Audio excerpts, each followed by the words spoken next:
Transportasi dan angkutan umum merupakan elemen penting dalam memenuhi kebutuhan mobilitas masyarakat dengan menyediakan layanan pengangkutan penumpang secara berkelompok yang dioperasikan pada rute dan jadwal tertentu serta dikenakan biaya perjalanan.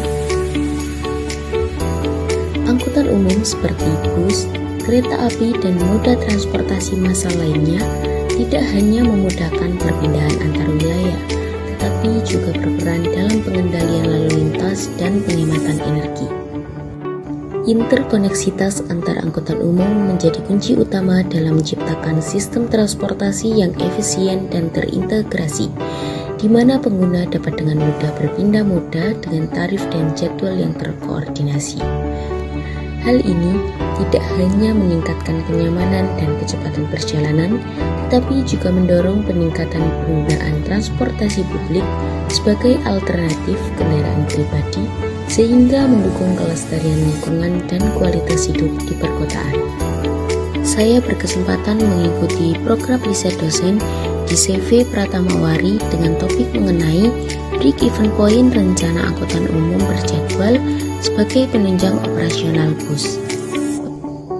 Selain itu, riset ini juga mengasah kemampuan saya dalam bekerja secara mandiri maupun kolaboratif, sehingga saya menyadari pentingnya komunikasi yang baik dengan pembimbing maupun rekan satu tim.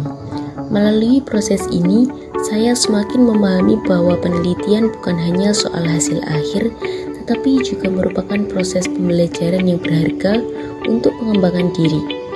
Secara keseluruhan, pengalaman riset ini sangat bermanfaat dalam membentuk sikap disiplin, tanggung jawab, dan rasa ingin tahu yang tinggi dalam diri saya.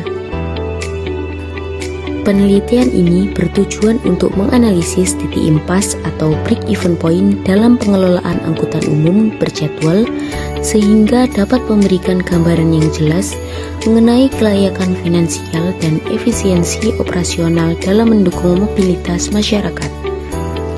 Melalui riset ini, diharapkan dapat ditemukan strategi optimal yang tidak hanya meningkatkan pendapatan perusahaan angkutan, tetapi juga menjamin keberlanjutan layanan transportasi publik yang andal, tepat waktu, dan terjangkau. Penelitian ini merupakan bagian dari upaya nyata untuk mendorong pengembangan transportasi publik yang lebih baik, efisiensi, dan ramah lingkungan, sekaligus memberikan kontribusi positif terhadap pengurangan kemacetan dan polusi di perkotaan. Selama melakukan riset penelitian, saya banyak belajar hal baru yang belum pernah saya temui. Proses pencarian dan pengumpulan data menuntun saya untuk lebih teliti, sabar, dan kritis dalam menganalisis setiap informasi yang diperoleh.